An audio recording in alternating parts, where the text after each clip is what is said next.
Hello everyone and welcome back to another video from Apps Academy. In this video, I'm going to show you how to log into your existing account on the Amazon Flex application. So let's get started right away.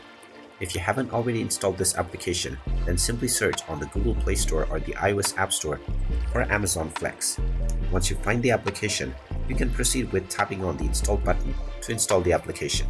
Then just open it up once the installation is completed and you will see the sign in with Amazon option. Go ahead and click on this and you will be asked to enter your username or your email address. Type in either one of these within the username and email section, and underneath you can type in your account password that you have set up for your account. After entering your password, click on the sign in button and you will be logged into your Amazon Flex account right away. In case you have forgotten your password, tap on the forgot password option underneath and you will be allowed to reset your credentials. And there you have it. That is how easy it is to log into your existing account on Amazon Flex. If you find this video helpful, make sure you hit that like button and subscribe to our channel if you haven't done so already. Also ring that notification bell to never miss another update from us. Thank you for watching and I will see you again in the next video.